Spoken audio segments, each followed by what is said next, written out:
Welcome to the April edition of Basic Training with Andy Weins, brought to you by the Quick Trip and the delicious fried chicken. It's Monday, so that means rotisserie chicken, $5.99 at the Quick Trip. They don't pay me to say it. I advertise it because it's my way of being healthy. And our good friends over at the Bank 59, where I have my holding accounts. I'm a customer of both businesses after we institute Profit First. This week, we're going to kick off this month. All right, we're going to talk KPIs. Q1 is behind us. So let's talk about our KPIs, our key performance indicators. It's all about making data-driven decisions. When we talk about the 6 buckets of business, which all of basic training is rooted in, we start with marketing to sales, operations, the thing you do, resources that are human, and then the numbers. So this is, we've run the whole play. We put the money in.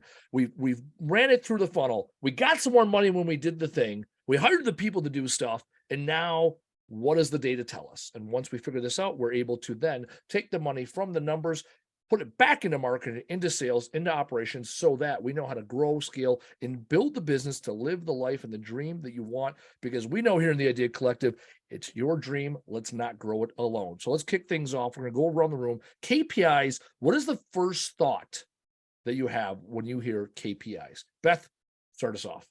What's a KPI? It's a great question. Let's go into it. KPI, key performance indicator.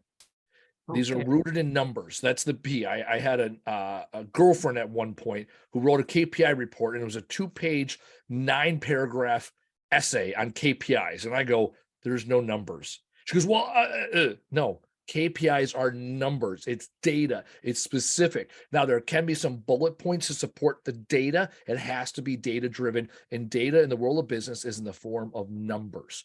So what your KPIs are in the chocolate world versus Susie Moon versus Erica Lovecraft versus me are different. What are the key performance indicators based on what has happened, and how do we use that data to make decisions on where we want to go?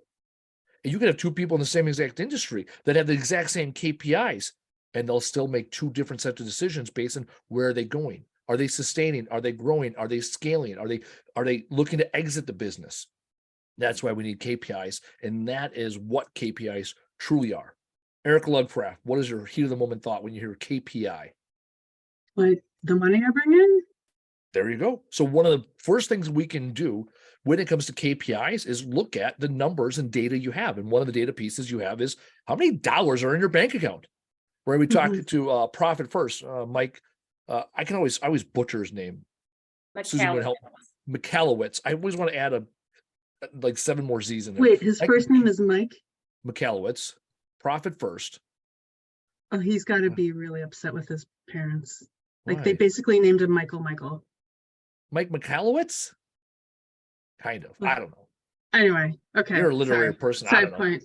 All I know is he has a last name I struggle when I pronounce. Anyways, Mike Michalowicz talks about a Profit First, how most entrepreneurs do bank balance accounting, which is I go to my bank, I look how many dollars I have against my debt, which is normally my credit card, and then that's how many dollars I have to work with. And then that's it, right? And then you're like, I'm going to make my decisions in purchasing based on those net dollars, right? And so to your point, Erica, I often start with a profit and loss statement. Most businesses will have their profit and loss statement impact their KPIs. Very rarely will you have KPIs where a profit and loss statement is not involved. I've yet to do one. Maybe someone has one out there, but parts of your profit and loss statements are in your KPI.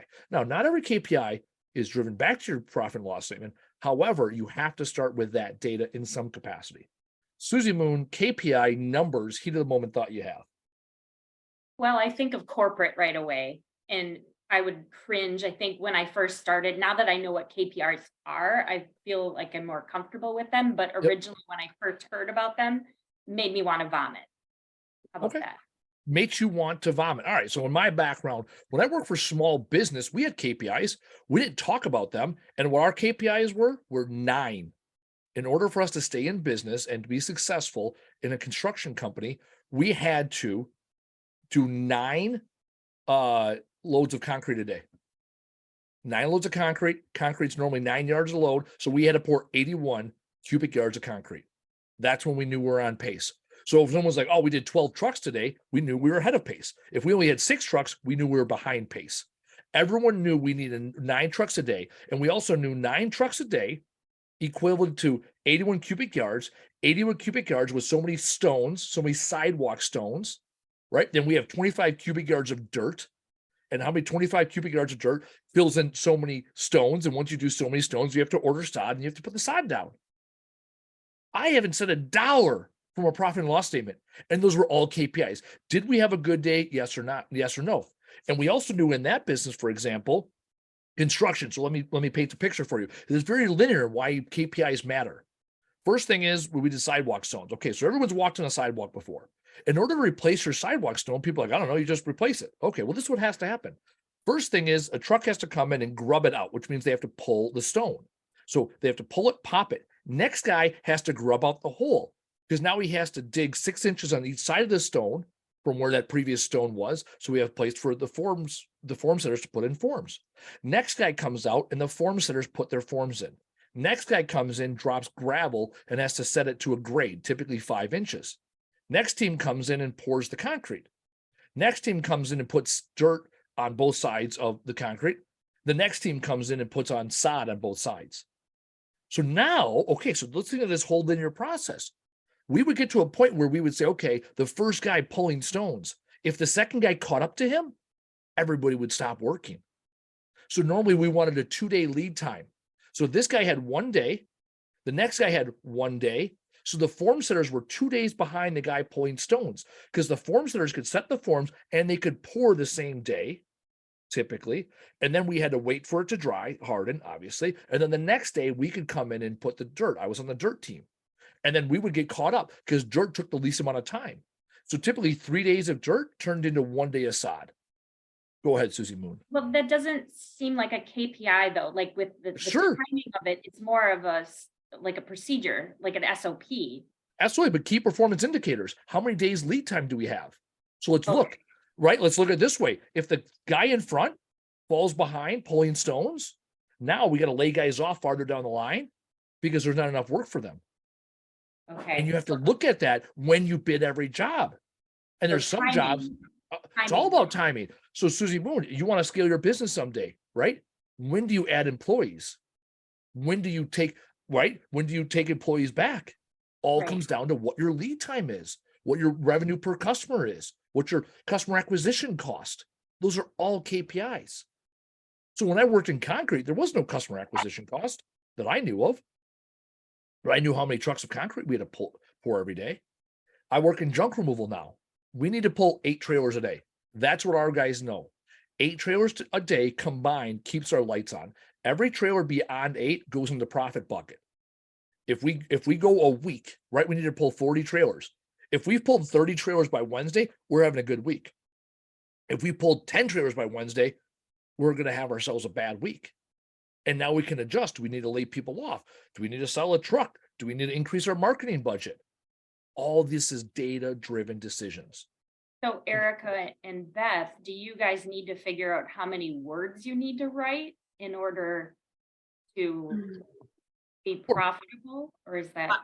I think mine is the time it takes me to schedule, interview, and put out the interview as well via blog and video is my KPI.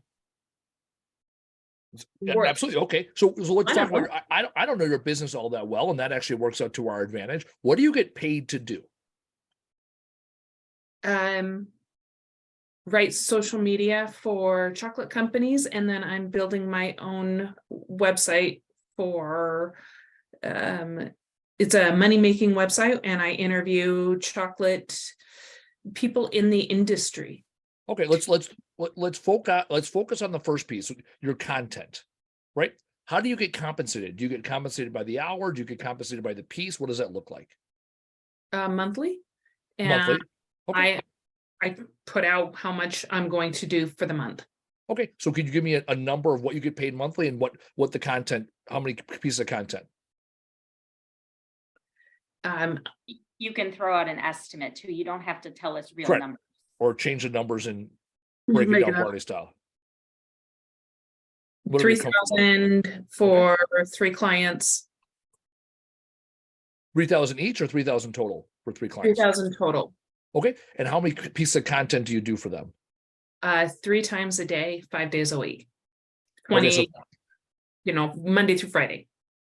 okay, so here we are. So I what I start doing, and this is when I build KPIs, I start fresh every time. So Susie Moon has been bugging me for years that I need to share my KPIs on my KPI report that I use for my business with everybody else. The challenge is then your goals are different than my goals, right? So let's get a basic understanding here. Okay, so you get let's call it $3,000 a month.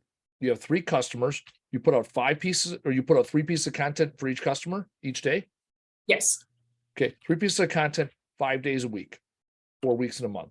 I break every single number down that simple. Okay, so now I can take this, right? So I'm gonna take my 3 customers, 3 pieces of content per customer, 5 days a week, 4 days, okay, 180. Now I'm gonna take my 3,000, divided by 180, you're getting $16.67 per post.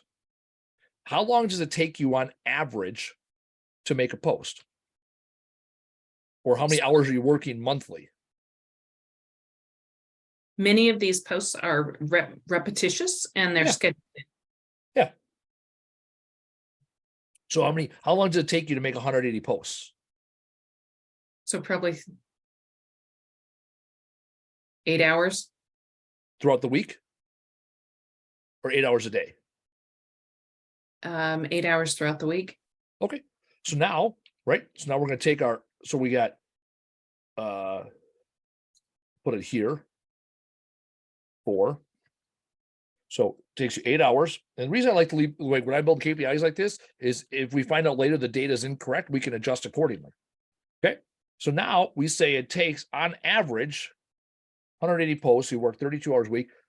It takes you, or on average, you can push out 5.6 posts per hour, blended average, right? Obviously, you're not tracking like that, but you've built in all these efficiencies, right? You have 180 posts, 32 hours a month, so you're making $93.75 billable an hour. Okay. Right? That's your billable rate per hour. So someone says, well, what's your billable rate? There you go. If someone wanted to hire you by the hour, that's your billable rate. And this is your billable rate to your customers. Now, if you said, oh, no, actually, I probably work 20 hours a week. Well, now your billable rate is $37 per hour.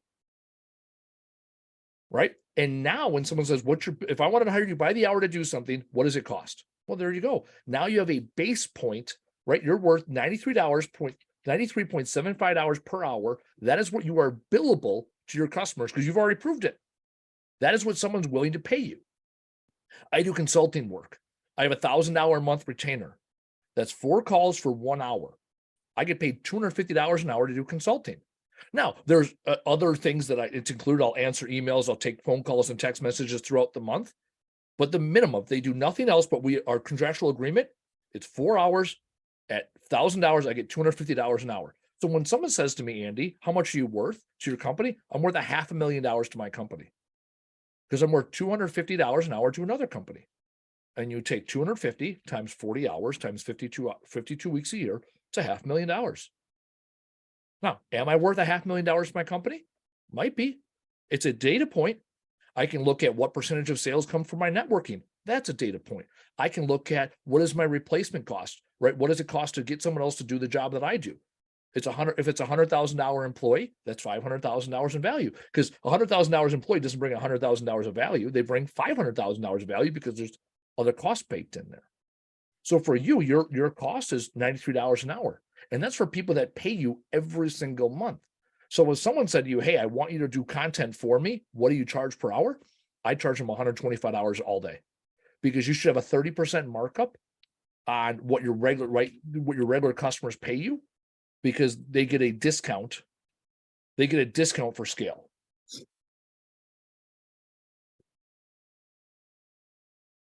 Actually, I'll just make this simpler. Let's make this 1.3. Yeah. See, Susie Moon knows what I'm doing. Yep. And I have to make it not a percent because we're not going to use that too much. There we go.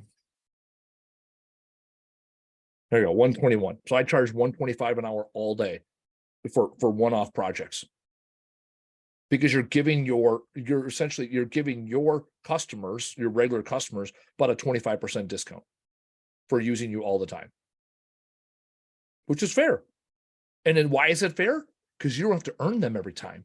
If you went out and did freelance work, there's time and money associated with acquiring those customers.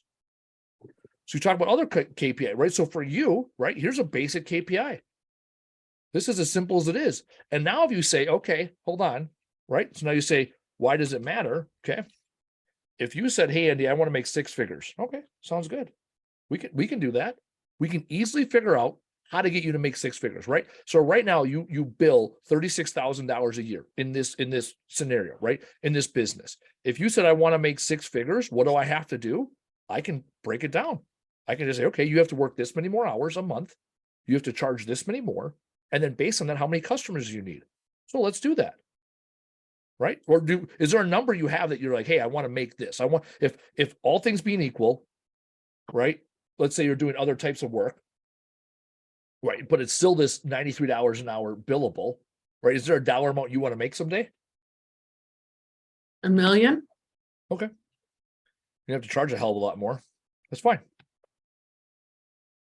Okay. So you want to make $1 million, right? So let's run this scenario, right? Right now, right? Hillbilly math says you got to work more than 8 hours a week, or 8 hours a day, or I'm sorry, 8 hours a week. I was right. 8 hours a week per se, right? Okay. So now we could figure out how many posts, right? Or what do you have to charge per post? Right. So if all things being equal,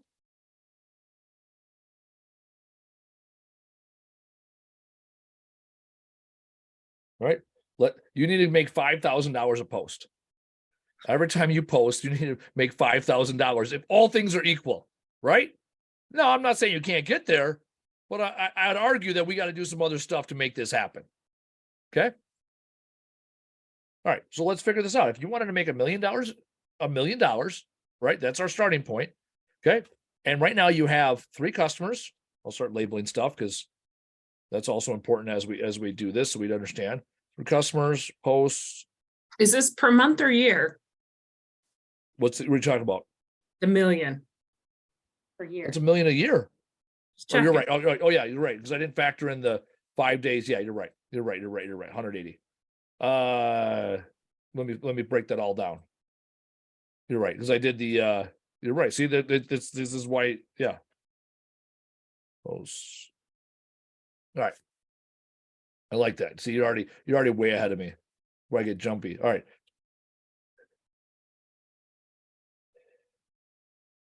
And then we're going to go.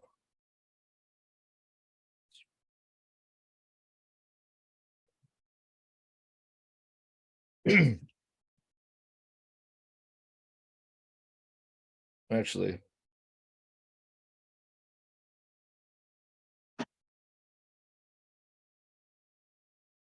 That's where I'll have my 52 here.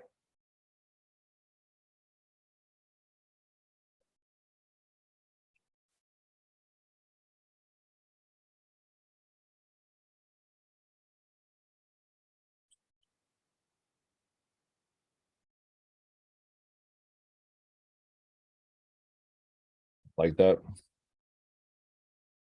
Hi, Nikki Lubig. What's up, guys? So fill me in. What are you guys working on? So we started with what is a KPI, right? And now since we gone into what is a KPI, now we are breaking down. Okay, so we for her business, she has 3 customers, 3 posts a day, 5 days a week, 4 weeks in a month, 180 posts a month, divided by the $3,000 monthly income, gets her down to $16 a post. Now we bumped it up to $3,600. Changes the number slightly because it's 24 versus 26 weeks because math, right? So $15 a post. So she said, how do I make $1 million? And that's what we're doing. Okay. So what are the posts though? So that's what she does. How many pieces of content does she put out? Just like social media posts? Yep. Gotcha. Okay. So right now, right? So if you are right, the market has told you you are worth $15.38 a post. Okay, that's what our blended average is. So now we have to reverse engineer this and figure out how many posts you have to do in order, right? Or customers, right? You need to acquire at 3 posts a day. That's the number we want to figure out, right? In order to make $1 million. So now we're going to take our $1 million divided by $15 a post. You got to make 65,000 posts a year. Divided by 360. Enjoy. Yeah, sure. There we go, right? Divided by 52 weeks, divided by 5 days a week, divided by 3 posts a day. You need 83 customers to make $1 million. Right? So that sounds astronomical. Okay. So I would say, right? We already proved that it takes you 32 hours or 8 hours a week to get you to this 8 hours a week to get you to $3,000 a month or $36,000 a year. The math here says you can't get to, you're going to run out of time. That's it. The math says you're going to run out of time. Okay, well, let's figure this out. What can we do? Right? So you want to make $1 million. We're not going to get it by this number of customers. Well, then we need to get it by a number of, how many dollars we can get per post. So let's say, what if you get paid $150 every time you get online? Now you only need 8.5 customers. Now, can you get paid $150 a post? I don't know. Is there something you get paid for $150 for? Maybe.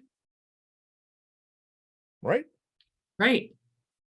Right? What if all we did is double the cost, your rate per post? Well, you cut the number of customers in half. Or the other way you could do it, right? You also know you're worth $93 an hour, $120 an hour billable, 121, right? You're worth $250,000 today at 121. So the hillbilly math is you multiply this by 250, and that's how you get it. 250 days for 8 hours a day, carry the 1. That's how I do hillbilly math. We'll show it to you what I'm talking about. Equals 121 times 40 hours a week times 52 weeks. You're worth 253,000. Right now, today, you're worth $250,000 when you work 40 hours a week. So math says you want to make $1 million. It's not crazy. Right? If you worked 40 hours a week posting nonstop, right? You could do it. Now, there's constraints there, right? How it's not systematic and thorough and repeatable because you got to be able to fill your pipeline. This is where entrepreneurs get stuck. They'll get to $100,000 a year and then can't get to 200 because they don't put enough time. Their billable time versus the time spent on the business isn't driving, isn't adding up.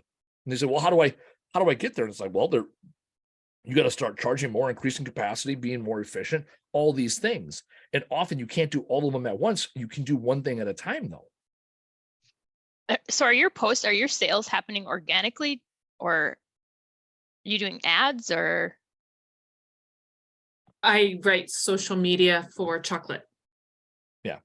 And the other thing you have to look at, are there 42 companies out there will pay you to write on chocolate posts? Probably not. So the companies pay you for the post. Yeah. Right. Okay. It's not customers just finding them for chocolate sales. Okay. Yep. So here's where if you really wanted to make $1 million a year, right? What do you need to do? Well, you got to find something that people are going to buy. I would say there's a finite amount of customers out there. Well, what are they willing to buy and what are they willing to pay for? So, for example, I wrote a book, right? I'll give you some very, very basic KPIs, right? On my book, right? So I sell my book for $16, $15.99, $16. It cost me $9 from Amazon to ship the book out, right? So my delta there is, nope, what did I do that? What was that all about? That was supposed to be a subtraction. This is why this late at night, I do a lot of dividing because almost everything's in my life's percentages.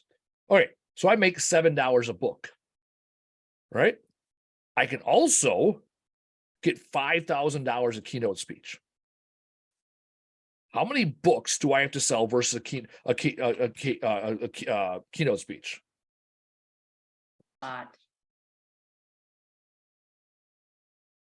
So one keynote speech at $5,000 is worth 714 book sales. So what should I, right? What should I strive for? Should I strive for and spend my energy on 714 books or one keynote? Keynote. Or both. I mean, you could go to an audience of 1,000 people, do the keynote for 5,000, sell 750 books, and you're doubling your money. And how many people are going to buy the books at the keynote? Right. So let's, What's the right. percentage? Right. Okay. So let's look at that. Also, okay, you brought up another good point, right? When I sell the book myself, right? I sell it for $20. Mhm. It cost me $4. Right. So now I'm making $16 a book. Nice. So now how many books do I have to sell if I sell them myself versus Amazon? Well, now I have to sell 312 books. Okay, so we could find this. If I want to make $100,000 a year, break even analysis, right? Here are the 3 ways I make money. I can sell books. I can sell 714 books at $7. I can sell keynotes, or sorry, I can sell 312 books at 16, or I can sell one keynote at 5,000. Right? And now I can look and say, okay, what is the likelihood and how do I get there so I can make it $100,000 a year business? Because all these things are equal to $5,000. So now you say, okay, well, how do I get there? That's not a rhetorical question. Okay, so let's say, okay, let's break this down. Let's say 30% of my revenue comes in from Amazon books. 30% of my revenue comes in from me selling books in the street, and 40% of my revenue comes from 40% of my revenue comes from what do you call it? The keynote. Keynote. Thank you. See, I'm like looking to see what cell. I started putting things in cells. Okay, right?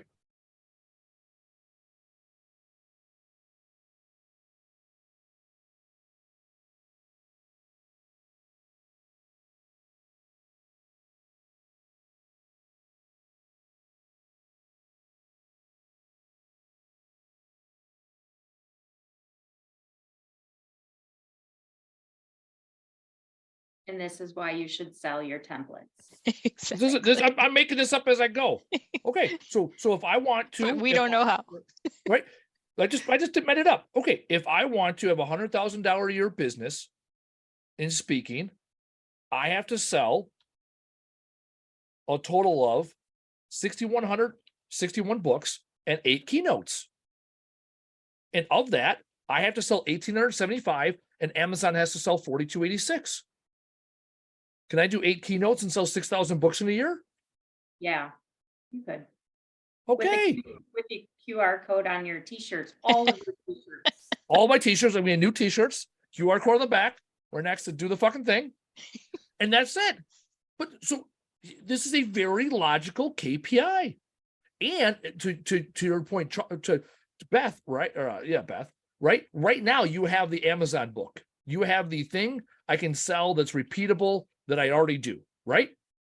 You need the other thing, right? That's why I said, hey, what are you billable per hour? You need something where you get paid more to do the thing, right? Because it's going to take me more energy to sell my own book than it is for Amazon, right? Amazon is, okay, put up a marketing post. Amazon does the thing. People write reviews. It sells, right?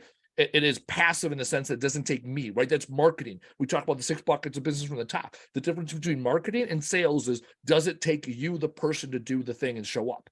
Marketing, I shoot one video, I put up on social. People buy books at 2:00 in the morning. I don't have to put pants on. If I want to make $16 a book, I got to order them. I got to bring them to my warehouse. I got to put them back in the Jeep, and I got to stand on the street corner and hawk them to people as they're walking down the road, right? Well, I get $16 versus $7. Is it worth it? What's my time worth? If I go to one networking event that's got 50 people at it, and I sell 20 books, at $16 a book, I make $320. Was that worth me putting them in the Jeep? Well, damn right it is. If I sell 2 books and I make $32, yeah, maybe we'll leave them in the Jeep next time. Right? And then what is it going to take for me to get 8 keynote speeches? Right? If you say, okay, only 1 in 5 reply to you, right, from your initial outreach, right? And only 1 in 5 will hire you, right? And I want to do 8 keynote speeches. So this is how we reverse engineer the top of our pipeline. I want 8 keynote speeches. 20% of the time they'll get back to me. 20% of the time they'll hire me. I have to go find 200 potential venues that would hire me for a keynote. I don't have to find 8. I have to find 200. Because the assumption I'm making is only 10% of the time, less than 10% of the time, is going to work. 20% of the time, they're not going to, 80% of the time, they're not going to get back to me. 80% of the time, they're not going to hire me. So you want to talk about pipeline? Do I know 200 people that sell or hire for keynote speech? Are there 200 events across the country that would even potentially have someone like me, or companies? Right? And then you can break that down to, okay, how many colleges would hire me? How many companies would hire me? How many conferences would hire me? Right? Now I have 3 verticals I can start breaking down. Or you could raise your prices too. Or I can raise my prices, right? If I got 4 people that pay me $5,000 in the first month, oh, I better raise it to $10,000. You notice we haven't talked. We're 37 minutes into this call, 30 minutes, I guess, because whatever. We haven't talked about a profit and loss statement yet. But This is basically, this drives your decisions. Absolutely. This is also, if you read the book Profit First, you get to decide how much money you make. The numbers will keep you honest, they'll keep you humble, and they'll keep you focused. You want to make $1 million a year? I didn't hesitate when you said that. When you said I want to make $1 million a year, sounds good. What do we need to do to get you there? I said I was going to build a $500,000 speaking business. That's my plan. In 3 years, I have a $500,000 a year speaking business, right? That's top line revenue. Okay, this is what I need to do. 30,000 books, 40 speeches. Okay, 3 years from now, what do I need to do to get there? I need to contact, according to this, 1,000 different potential venues that will book me. Can I do 1,000 in 3 years? Sure, that's 1 a day. Can I commit to reaching out to 7 businesses a week or 7, in some capacity? And if I don't commit to it, I didn't earn the $500,000 a year. And over time, you adjust the number as new data becomes available. Right? To Susie Moon's point, right? And then this is where you can get flexible. What if someone says, hey, you know what? We can only pay you $2,500 a speech. Okay. And we have 500 attendees. Right? I'll say, okay, what if you pay me $2,500 a speech? Right? You have 500 attendees. And I'm going to bring my book. And you buy everybody a book. $8,000 there. And tell you what, I'll sell you the book. I'll sell it to you at near cost, right? I'll sell it to you at half price. I'll sell it to you at $10 a book, right? $10 a book, 500 bucks, $5,000. Why not? Because at $10, I still made $6 a book. That's $1 less than Amazon in a 500 book guarantee.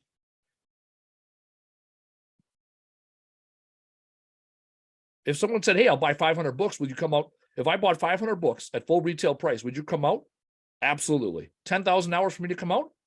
Sure. My goal is $5,000 a keynote speech. And I'm willing to make as little as $7 a book. I'll certainly make $6 a book. And I'm not guessing like, oh, that seems like a good deal. No, this is what the data tells us. Now, if someone says, hey, I have 50 people, will you come out and do a keynote speech? It's $1,000. I can't even pay for airfare for $1,000 in a hotel. And the numbers don't line up. So the other thing is, everyone that knows me knows I love 3, right? I love the number 3, right? In fact, that's where it started. Right? There's the good, better, best, right? You have established your good. Your good billable rate is $93 an hour. That's what the market has proved. If you want to go from $36,000 a year billable to $1 million a year billable, You got to have a better and a best, right? And if you're the best chocolatier person in the world, you need to get paid $5,000 to show up to the whatever the thing is. Or who's going to pay you $250 an hour to do consulting, right? That's the mindset you can have, and you can start control the data, because then you can start making the decisions. Nikki Luby, let's get into you. I saw you on the Facebook this week. You were at a conference, Yeah. right? So let's talk another jump in KPIs, right? How much did it cost you to go to that conference? I still have to add up the numbers, but I paid $1,000 for the hotel, and Yeah. I'll add up numbers. I like numbers. The $650 for the booth. Okay. I'm trying to think, and then probably other expenses. We'll just add another $600. Okay, that's sounds about right. Yeah. Okay, let's wait. KPIs don't have to be these big, elaborate quarter over quarter things. Okay, Yeah. So you're $2,250 into it. We're only talking numbers. We're not talking opportunity costs. We're not talking your time. We actually, let's factor at least in your time. What was did you lose revenue by being there? Yes. Okay, how much revenue loss did you have by being there? Probably, we'll say 500. Okay, that's fine. I like it. I like that number. I'm a good guesstimator. Well, because that's fair. We have to Yeah. start somewhere. Yeah. If you said none, I'd be like, that's bullshit. You lost. Okay. Oh, absolutely lost. Okay. Yeah. 2,750. How many customers, how many new clients did you get? I don't know yet. This is a long game. It is a long game. How many This did you was a get so learning far? experience one. Okay. So that's, yeah. I tell people all the time, make $1,010 choices. It's versus taking a class. Oh yeah, it's a very expensive class, a Yeah. $2,700 class, 3 days. Okay, so let's say you get 50 new students, right? Is 50 new students achievable based on the relationships you made today in the next 12 months? 50. Yes. Oh yeah. Yeah. Okay. Is there a higher number that's more achievable? We could say 100. Okay. Makes my math a lot simpler. Yeah. Right. So now our customer acquisition cost is $27 a customer. There you go. There's your customer Boom. acquisition cost. Now let's talk about lifetime value. Right. Okay. How do you charge? What do you charge hourly for your one-off clients, correct? I average 60 an hour. 60. So, okay. yeah. Okay. No, but per session. Are your sessions 1 hour or a half hour? They're all different. So, have like the 25-minute sessions, the Okay, that's fine. 45 minutes. Well, do we average $60 an hour? Yeah. How many it's easier. How many hours a year or week or month? I can do the math. Do you often see a student in a year period? Well, I mean, I can tell you what I work per week. Like, is that what you're getting at? My hours per week? Sure. Yeah. What are your hours per week? So hours per week around Billable 15. hours. We'll just make it 15 to be. How many students do you see in a week? Well, I go more by month. So Okay. So let's go 60 between hours. 50 to 120 a month. 120 a month. Yeah. Okay. That's a good month. Okay. We'll go with good months here. Okay. Yeah. So you make $60 an hour. You work 60 hours a month. Uh-huh. Okay. So your billable, which is interesting, is right about what best billable is monthly, right? Yeah. Okay. So 3,600 hours, right? And you on average, you work with 120 students in a given month, Mm-hmm. right? So it's $30 per student, 52 or 12 months a year. How long do your students stay with you typically? It could range from 3 months to 2 years. It just depends. Okay, it was 1 year So, around it. Is 1 year an average? Let's say average. Yeah, we could do a year. Okay, perfect. Okay, so here this is perfect. Your customer acquisition cost is 8% of your revenue. So what is that? Your Is that a- lifetime value. Yeah. So you're telling me this is Yeah. I'm gonna break these numbers down. So for the people from the top, you get $60 an hour. You charge 60, you work 60 hours billable a month. You bring in 3,600 hours a month. You see on average 120 students in total, right from the 1 a month kid to the 3 Mhm. times a week kid. Fine. So your value is $30 per student per month. 12 months a year, $360 per student. per year, and your lifetime value is typically 1 year. For every student you keep for 3 months, you also Yeah. have a student that's there for 2 years, and you have Yeah. right. Okay, so your lifetime value when you land a client is $360. That's your lifetime value. Every time you sign a student, Okay. it's $360 you put it in Gotcha. the coffer, right? At this one expo you went to, the homeschool Right. expo, it cost you $2,700. You got 100 new students, so you have $27 customer acquisition costs, right? You said it wasn't a great, you said it was a learning experience. If you get 30 or you get 100 students, an average of 3,600 students, you brought in $36,000 in revenue in 3 days. Yeah, exactly. I mean, the partnerships that I'm making, or that I made through going, that alone Okay, could be, okay, 20 so students here, 20 students there. So that was There's- way beyond. there was a woman that was from the local library who was taking every vendor's Yeah. flyer and all that. So, I mean, you don't know long term, somebody looks in that book, she's going to create a binder with all of the vendors' information. Like, who knows how well organized it'll be, but I mean, it's just the fact that that's out there now forever. I went to the Neri Home and Garden Show. We had a booth there. All in, it cost us $5,000. That's what it cost us for the booth, paying our labor, all of our printing, all of our pens, all of our everything. $5,000 is what it cost us for those 3 days. We landed a client. We did a $5,000 job for him, $2,500 job for him, a $4,000 job for him, and we have a $2,000 job for them coming up. That's $13,500 in 2 months from someone we never met before. Yeah. If I take that, extrapolate it, right, 13.5 over 2 months, right? So I'm going to say, well, I'll do the math a little bit better, right? Over 2 months, which means 65, and 67. Go ahead.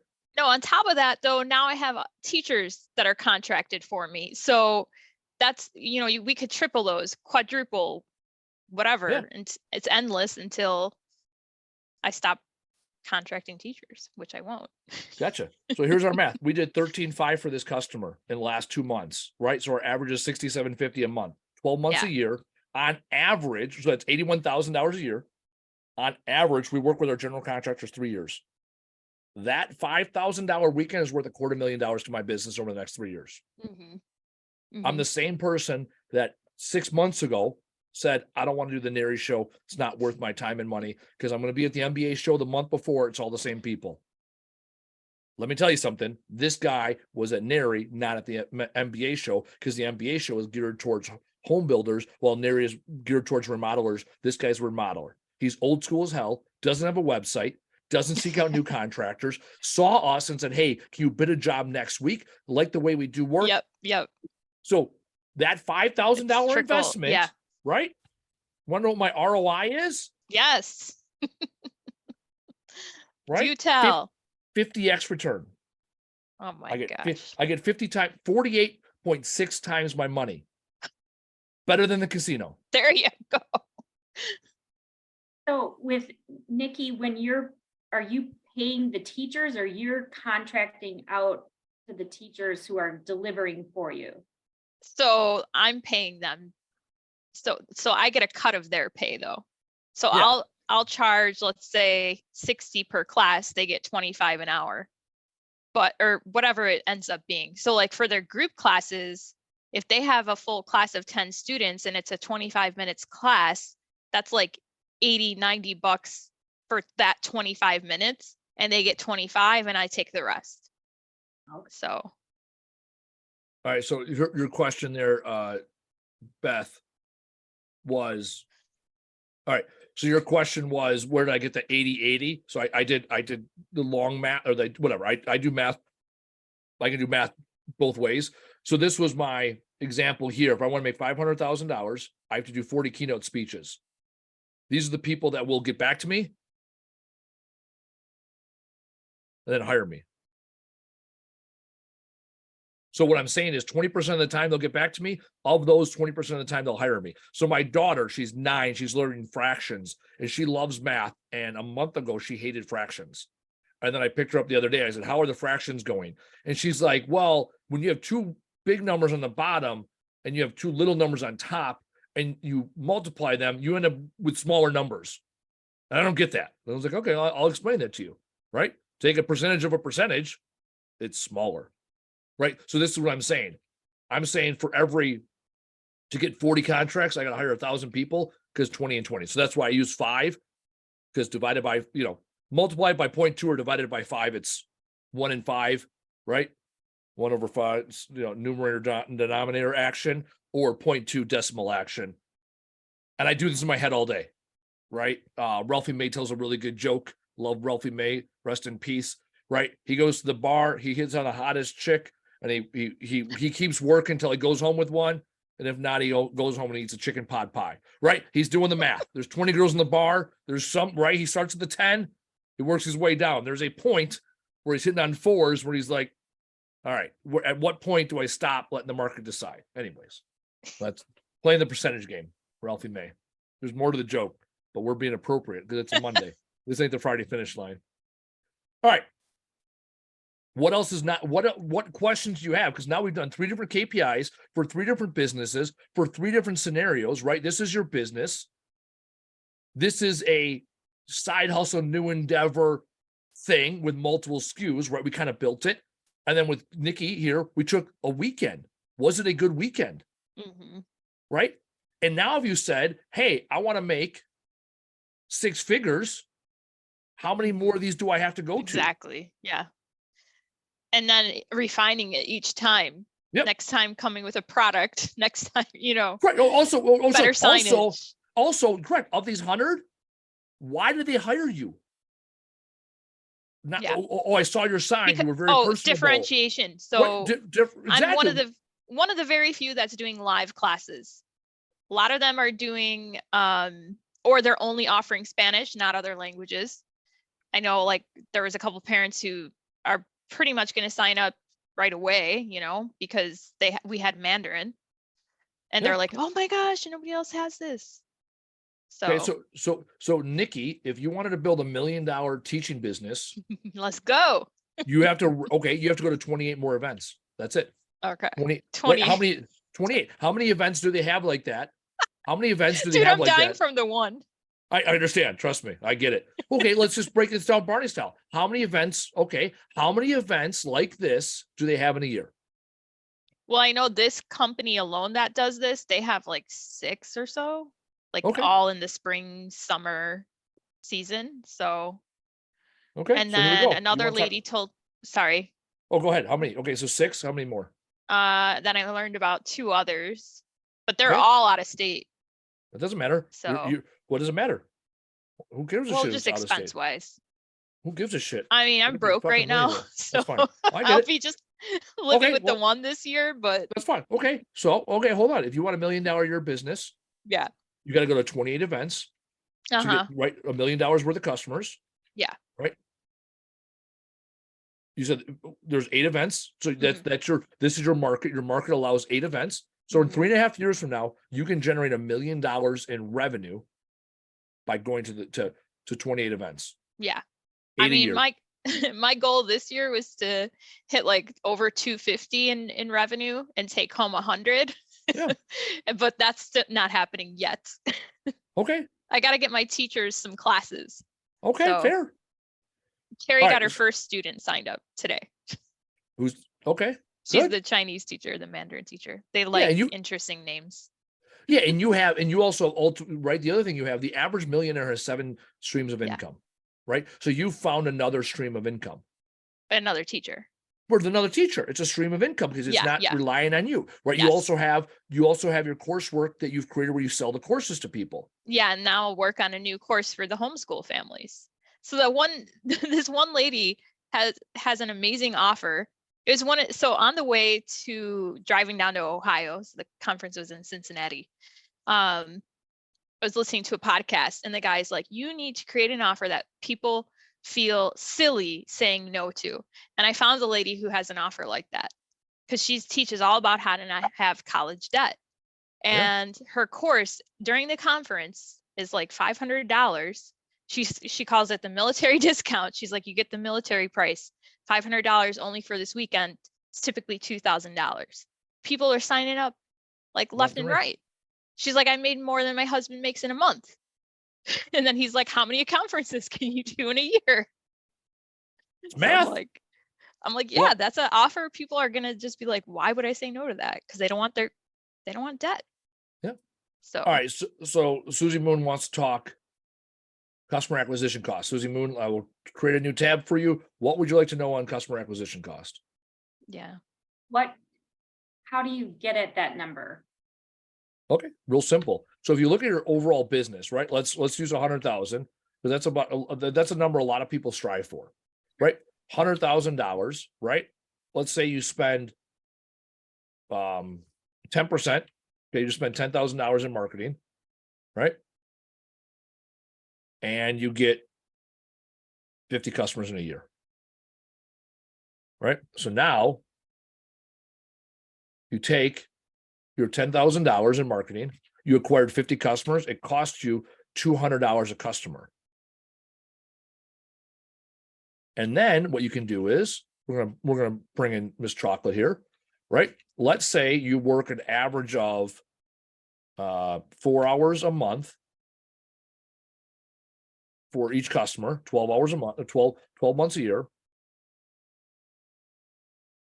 Or I meant to say we'll say 40 hours a month, right? And your billable, she was at $94 billable, right? So she's 40 hours a month, 12 months a year, 480 hours she's working for one of her customers on average, right? So she'll take her 480 multiplied by $94 an hour. That customer is worth $4,500, right? $45,000 rather, $45,000. If she scales, right? And right now she's working 40 hours a month for basically one customer, right? So now for her, okay, so if Beth wants to double her revenue, she has to figure out what is her customer acquisition cost and start. And the thing is, you can start with any assumptions, then you have to start putting money into things and effort and time and figuring out what works. So if Beth wants to get to, right now she's at $36,000 a year billable under this scenario. Okay. So let's say you want to get to 100,000, right? A little more realistic number. Okay. In the next year. Well, that means that she's going to need 8 customers, essentially, all things being equal. So what is she going to do to get 5 more customers? How many dollars does she have to spend? How much time and effort does she have to spend to get 8 more customers? And what is the cost associated with that? Hillbilly math, if you have, how do I say? 10% is your average across all industries, average advertising budget, 10%. For new customer acquisition. Some products online, if you watch some products online, it's it'll cost them $5 to make it, and their customer acquisition cost is $22, and they sell it for $50. Costs $5 to make it, costs $22 to acquire that customer through all the dollars spent on Google AdWords and Facebook ads and everything else. And you know that. Here's your dollar spent, here's your converted customer, here's your customer acquisition cost. So it's not necessarily just what you're charging and how much you're paying your contractors to deliver. No, you're talking, yeah, correct. We haven't even, this whole time, this last hour, we haven't even talked about the whole bottom half of the profit and loss statement. We haven't talked about expenses yet. Well, stay tuned for next time. We can talk the bottom half, right? Because right now this has all been about revenue generation. With the exception of like when I did my book example, it was cost of goods, but cost of goods aren't operational expenses. So those are still top of, right? Because it's a no shit real deal, right? And then with Nikki, right, showing up here, it was like a true cost of goods to go there. We didn't say, okay, $36,000 in revenue. How many hours does she have? What does she have to, she has to pay for her internet. She has to buy a new computer. She has to have a new headset. She has to hire the Mandarin Chinese teacher who's going to take a cut of that, right? Because she's not going to do $1 million. She's not going to produce $1 million in goods. She has to hire people to do all those things. So to your point, Susie Moon, we haven't even got to the expense side of the house. We are living in the customer acquisition costs, because then you can say with some level of certainty, if I spend $2,000 acquiring customers, I'm going to get one more customer. So like let's take Beth's example, right? Let's put this all together now. Okay, Beth wants to grow from a I'll use the week, the monthly, right? So you want to make call it $8,000 a month, right? That'll give us $96,000. Fuck, I don't like that. All right, I want to do it the easy way. We're not doing the simple, whatever. We're doing it the right way. All right. So in order for you to, if you have 8 customers, right? That's what the math gets us. 3 posts a day, 5 days a week, 4 weeks. What am I missing? Or no, that's not what I want. 52 weeks. I didn't like my math. How do we get a negative in there? I fat finger something. Oh, there's a. All right. So according to this math, you need to put 6,200 posts. Yeah, that sounds about right. Equals this. Yeah, 120. Yep. So right now you're averaging 45 posts. Right now you're doing 45 posts a month. You have to get up to 100 or 45 posts a week. You have to get up to 120 posts a month. It also takes you 32 hours to get there. So, I'm converting back and forth between these numbers and these numbers. 23, 60. Yeah, that makes sense. And you do 5.6 posts per hour.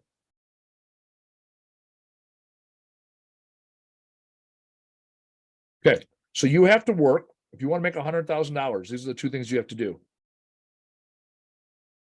You have to get 5 new customers, right? And you have to work 21 hours a week versus 8 actually in the business, which I would say is about average. If you work 50 hours in a week, 40% of the time should be billable. That's my hillbilly math. 40% is on the business, 40% is in the business, 20% of the time is future projects. It's very, very hillbilly math. Okay. So if you want to make $100,000, get 8 customers, work 21 hours a week to satisfy those 8 customers at your $15 per post. That's how you get there. Or charge more per post.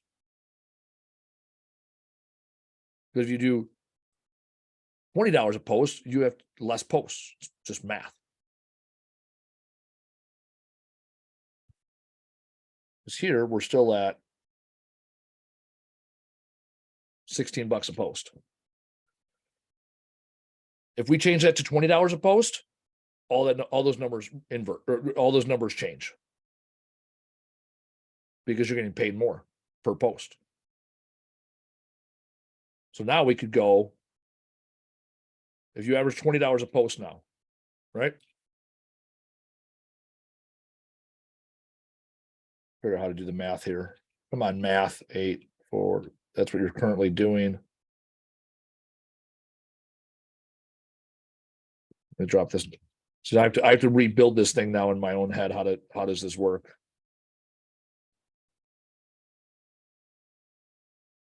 $20 a post. 5,000 posts. Yeah, 5,000 posts.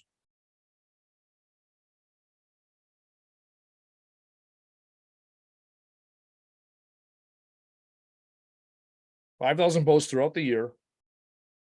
8 customers. 3. 2. All right, I did something wrong here.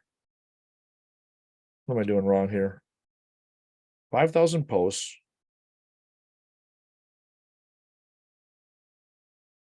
Come on, math. Oh yeah. So I can't divide the customers. 3 posts a day.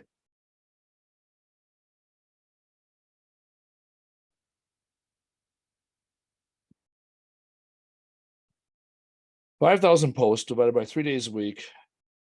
Yeah, 6 posts per billable hour. I come up with now I'm confusing myself. Okay, $20 a post, 5,000 posts. 3 a day, 5 a week, 52. Yeah. Now I'm confusing myself. See, this to Susie Moon's point about KPIs and rebuilding them, or building templates for people. Actually, what are we doing here?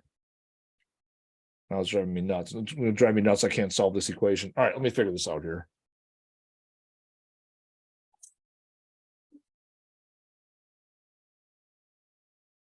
See, I start deleting things then.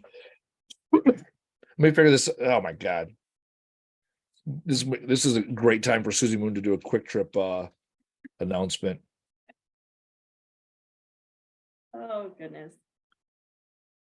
Did she have to leave? Oh, Erica. All right. Deuces.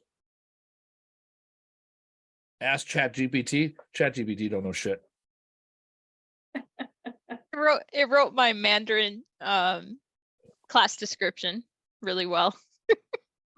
5,000 posts. Because I'm like, I don't know what to say for Mandarin. Like I've taken some Mandarin lessons, so I know like some things, but not enough to write a full class description. It did pretty well. Got approved right away. I'm rebuilding this. 5,000 posts. Okay, we'll help you. What do you figure? What are you helping me for? Or what are you trying to figure out for me? You can't copy the formula from the previous columns. No, because the way I built this as what happened, right? $3,000. Right. This is now we have to reverse engineer this, because this we figure out how many posts she did and what she was worth per post. Yeah. Right. I could just do like 4,000. She's worth $22 a post. Right. Then it's her billable. That's not what I built. I built what is currently happening. Now I have to do futures. That's the issue I'm facing. This is where my brain is starting to deteriorate at 8 o'clock at night. My 8th hour. I'm going into eighth hour of content today. So that's what happens. Okay. 5,000 posts, 52 weeks, 96 posts a week. Right now, this is where I got confused. This is where I confused myself. Okay. So now it's 5 posts.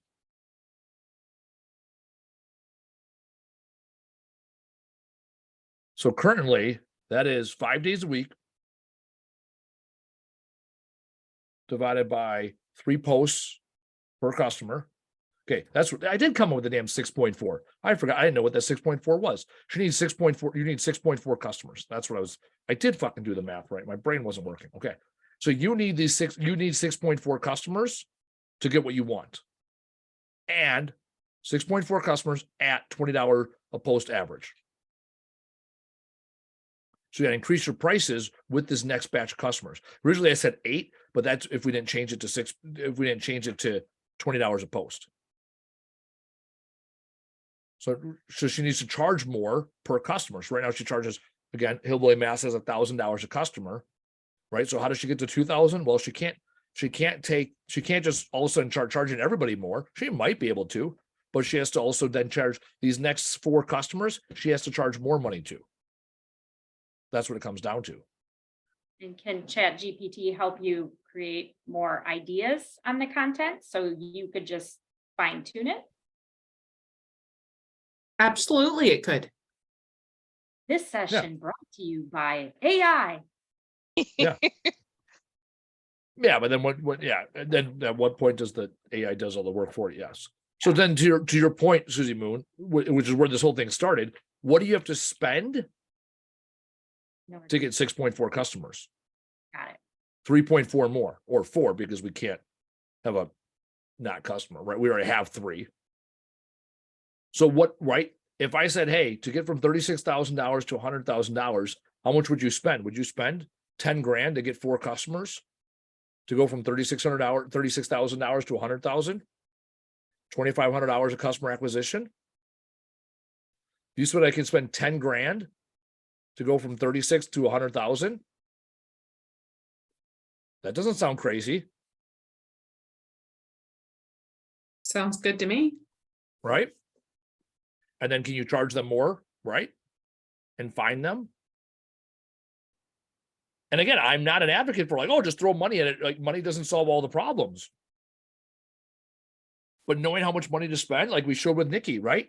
She's like, oh, it was a lesson. It's a shit show. I figured it out when I got there. Okay. Well, No, she not spent- that bad. well, you said that's kind of how you said it, but No, you spent, no, I'm just saying it was overall it was a learning experience, but I was gonna tell you actually, like the excite and inform part was really easy. So that The what part? conversation was a lot easier than with a principal versus with families. Just saying like, yeah. are you taking a foreign language? And then that just opened up the conversation and engaged them, even if Yeah. they're just walking by or whatever. But I don't mean to interrupt with. No. So, With you so guys. your strategy is more sell to versus sell through. The It principle was was a sell both. through. It was both. Yeah. both. Absolutely. Like I was at the booth talking to the families, out of the booth talking to the other vendors. So There you go. So you spent $27 per customer, right? You can say, oh, I spent way too much money. $3,000 or $3,000 to get 100 customers. it's the long game for sure. Yes. With a lifetime So- value of $360 per student, Yeah. that adds up. hmm And you have an 8% customer acquisition cost. Remember, I said 10%, that's industry average. Yeah. In business. So anything south of 10%, you're in good shape. Yeah. Especially in a business where you have very high margin. hmm You know, that's the thing with being a sole proprietor. Where it's service-based, you have relatively high margin. Yeah, So for sure. restaurants or construction, they have high costs. Right. Exactly. We don't, you know, even in junk removal, we have relatively for home service business, we have pretty good margin. Yeah. And so it's competitive because there's a good Yeah. margin. So Yeah. we end up spending more per customer, percentage wise than your average, person in the trades. hmm Because we have more margin to work with. If you have someone Right. that does your HVAC system and they spend $4,000 on a furnace and it's $5,000 to put it in, there's only $1,000 to make and they haven't even paid their guy yet. hmm 80% of it is cost, chewed up in the equipment cost. So anyways, we're all over the damn place now. All right. Any last questions, concerns, complaints? And now I ran my KPIs for my book, which I didn't even, here we go. This is how I make $500,000 speaking business. Is your keynote going to be the 6 buckets or something else? No, words fucking matter. I'm Oh yeah, that makes sense. yeah, no, the That would book, make sense. yeah, the book and the keynote and my plan was to travel 200 days a year speaking, right? So if I'm getting, 100 speeches a year at 500,000 or 5,000, there's my $500,000 right there. What happens to Camo Crew? Camera crew's kicking ass. That's why I hired Ken a year ago to be the president. Ah, okay. So you'll have them run it and you'll be out speaking. They're already running it. I did 8 hours of content today. Nice. I mean, yeah, the plan is they run that business, right? 7 streams of income. Camel Crew is one of my streams of income, Nice. the whole business. All right. Miss Chocolate, Beth, questions? Well, I keep looking at her name. Like I know her name is Beth, but it says Chocolate the Fourth. Very confused. It's chocolate IV, Like an IV, like an joke. IV. a drip. Tapping a vein for chocolate. The fourth. Anyhow, we're gonna go around the room here. Top takeaways, starting with you, Beth. You kicked us off with what are KPIs. Stop Let's- screen sharing so we can see each other. Oh, you guys can't. This whole time you can see me. I can No, see I mean you. we can see each other, but it's easier to see without the screen share. You don't want to look at Excel spreadsheets. I mean, I want to see your faces. I Not love only- looking. I love looking at Excel spreadsheets. Let me tell you something. Not only do I understand KPIs, I am motivated to make my time more valuable now. Knowledge is power. Data-driven decisions. Susie Moon. I'm going to work on my customer acquisition costs, figure out what that looks like. And set up a KPI because I don't even have a template, but I sure would like to buy one. Wonder where I could get one from. What's it up? 8, just one KPI, just one of them. Just Just your standard template. there, Susie Moon, there is no standard template. Tell you what, I will send you the Excel spreadsheet from today because I'm about to delete it. And that drives me mad when I do this Excel spreadsheet stuff and I just delete it because I'm like, I'll just figure it out. I'll rewrite I love doing this. And I will send you what we did today and see if you can figure out what the hell the numbers mean. No, exactly. I already forgot. He types them in so fast. He's like, you got your own chat GPT through Andy. Yeah, I spent a lot of time. Let me tell you something. I spent a lot of time there in my own chat GPT all day. All right, Nikki, top takeaway from today. Well, how much I made from the conference or potentially made. Right? It was fun, a lot of fun. There you go. So KPIs don't have to be scary. That's my top takeaway. I love numbers and we didn't even get like we today was scratching the surface. And when you know your data, you get empowered. Like everybody here, myself included, you get this little moment of, little clarity. Okay, that makes sense. Oh, I can do that. Right? Chocolatier, you did not hesitate to say, I want to make $1 million here. Okay, let's see how do we get there? Right? Exactly. And when you throw out to the world, you come up with a plan. That's how we grow our business together. I love doing these basic trainings because I learn more than I feel like I put out to this world. I learn more about you guys as individuals, your businesses, KPIs, how you see things. And for me, it's always very exciting and interesting to do basic training because every month is different. So for you guys, I do appreciate it. This is no fun if there's no audience because as Susie knows, my show prep is, hey, let's answer questions people have and go from there. Next, let's talk about KPIs when it comes to expenses. Because that is really, truly, okay, we got all this money. Yeah. Why don't I see it in my bank account? Well, Yeah. there's things in between called expenses. I know. Nikki, don't even want to look at her credit card right now. All right. I did. Yeah, exactly. Absolutely. $12 nachos at the expo because you were hungry and you couldn't help yourself. I know. I'm not a person that goes into denial. I with money, I have to know exactly what's going on. There you go. So, All right, well, let's do that. Next month, we will talk about the expense side of the house because we do all this work to make the money. Now let's see where it goes because as we know, revenue is for show, profit is for grow. And we're all about growing our businesses here in the Idea Collective. And as you know, it's your dream, it's your life, it's your business. Don't grow it alone. I'm Andy Weins. She's Susie Moon. We are Basic Training on Monday nights. woohoo.